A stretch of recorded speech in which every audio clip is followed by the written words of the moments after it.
আসসালামু আলাইকুম। বিদ্যাবাড়ি থেকে সবাইকে স্বাগত জানাচ্ছি। আমি শাওন মোস্তফা। আমাদের প্রত্যেক দিনের প্রত্যেক সপ্তাহের ডেইলি সার্কুলার নিয়ে আপনাদের সামনে এসেছি। আজকে একটা গুরুত্বপূর্ণ পদে আপনাদের 20টি পদে জাতীয় পেনশন কর্তৃপক্ষ সার্কুলার প্রকাশ করেছে। এই সার্কুলার নিয়ে পদ এবং পদবি থেকে শুরু করে যোগ্যতা, বেতনের স্কেল থেকে শুরু করে আবেদনের ডেট এবং আবেদনের শেষ তারিখ নিয়ে আলোচনা করব। আশা করি সবাই ভালো আছেন এবং সুস্থ আছেন। তো চলুন আমরা আজকে দেখি 20 পদে জাতীয় পেনশন কর্তৃপক্ষ নিয়োগ বিজ্ঞপ্তি যে প্রকাশ করেছে সেটার যোগ্যতার সম্পর্কে এবং সেটা এখান থেকে আপনাদের কি আসতে পারে বা কোন কোন বিজ্ঞপ্তি থেকে আপনাদের কোন কোন যোগ্যতা আপনাদের এখানে দরকার হয় বা লাগবে সে বিষয়ে বিস্তারিত আলোচনা করব। সো প্রথমে আমরা তাহলে আসি জাতীয় পেনশনের ক্ষেত্রে। পেনশন যে বলা হয় থাকে, পেনশন কর্তৃপক্ষ বিজ্ঞপ্তি দিয়েছে সহকারী হিসাব রক্ষণ কর্মকর্তা। এখানে একটা মাত্র পোস্ট আছে। ব্যবসা শিক্ষা থেকে দ্বিতীয় শ্রেণীর স্নাতক ডিগ্রি আপনাকে নিতে হবে। নিরীক্ষক একটা পোস্ট, সেখানে বয়স সীমা উল্লেখ করে দিয়েছে 32 বছর। এরপর যদি আমরা বলি ব্যক্তিগত সহকারী, এখানে 32 বছর, 4টা পোস্ট দেওয়া আছে। এখানেও আপনাকে দ্বিতীয় শ্রেণীর সিজিপিএ থেকে স্নাতক ডিগ্রি সম্পন্ন করতে হবে। হিসাব রক্ষকের একটা পোস্ট, অফিস সহকারীর 4টা পোস্ট, ড্রাইভার একটা পোস্ট এবং অফিস সহায়ক থেকে গ্রেড 20 এখানে 8টা পোস্ট সহ মোট আমরা দেখলাম যে নিয়োগ বিজ্ঞপ্তির বেশ কয়েকটা পোস্টে অর্থাৎ 20টা পোস্টে আপনাদের এখানে নিয়োগ বিজ্ঞপ্তি তারা দিয়েছেন।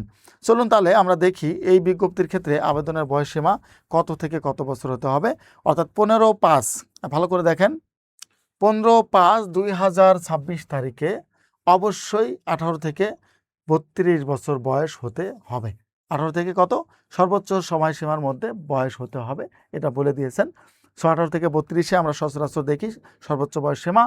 প্রার্থীর যোগ্যতা যাচাইয়ের ক্ষেত্রে সার্টিফিকেট দেখবে, আর কিছু তেমন কিছু নেই। আবেদন করবেন কিভাবে এটা নিয়ে একটু আলোচনা করি। এই পদের জন্য আবেদন করার ক্ষেত্রে আপনারা সবাই জানেন আমাদের বিদ্যাবাড়ি ওয়েবসাইটে আপনারা চাইলে সহজে গিয়ে আবেদন করতে পারেন, অথবা আপনাদের এখানে www.npa.gov.bd এই ওয়েবসাইটে ঢুকে আপনি আবেদন করতে পারবেন। কিসে? npa.gov.bd ওয়েবসাইটে ঢুকে আপনি আবেদন করতে পারেন। সবচেয়ে ভালো হয় আমাদের বিদ্যাবাড়িতে ঢুকে আপনি একটা জব সার্কুলার নামে যে আইকনটা পাবেন, সেই আইকনে ঢুকলে এই বিষয়ক যে বিজ্ঞপ্তি দেওয়া আছে সেখান থেকে সহজেই একেবারে আবেদন করতে পারবেন, কোনো প্রকার বাধা নেই। সার্কুলারে ঢুকবেন, যার নীল যে লেখা থাকবে লেখাটা চাপ দেবেন, আপনাকে ডিরেক্ট সার্কুলারে নিয়ে যাবে বা আবেদনপত্রে নিয়ে যাবে। আবেদনপত্র পূরণ করে সাবমিট করে দেবেন, কাহিনী শেষ। সো এখানে আবেদন করার ক্ষেত্রে আপনাদের এখানে তারিখ যদি বলি এবং শুরুর তারিখ এবং শেষের তারিখটা এটা সবচেয়ে বেশি গুরুত্বপূর্ণ। 1/7/2026 তারিখ থেকে শুরু করে 28/7/2026 তারিখ পর্যন্ত আপনি অ্যাপ্লাই করতে পারবেন। কত? 1/7/2026 মানে 1 জুলাই 2026 থেকে 28 জুলাই 2026 তারিখ পর্যন্ত আপনি এখানে আবেদন করতে পারবেন।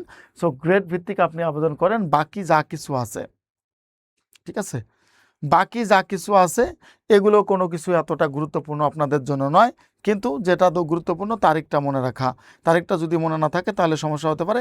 1 তারিখ থেকে শুরু হয়েছে, এটা 28 তারিখ পর্যন্ত আপনি আবেদন করতে পারবেন। তাহলে 20টা পোস্টে আপনি ভালো একটা মন্ত্রণালয় মনে করি এখানে।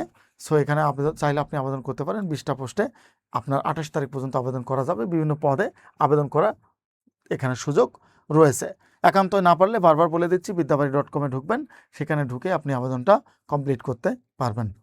তো সবার জন্য সবার মনের আশা পূরণ হোক, সবাই চাকরি পেয়ে নিজের যোগ্যতায় চাকরি পেয়ে সবার বেকারত্ব ঘুচুক, এই শুভকামনায়। ভালো থাকবেন, সুস্থ থাকবেন। আল্লাহ হাফেজ।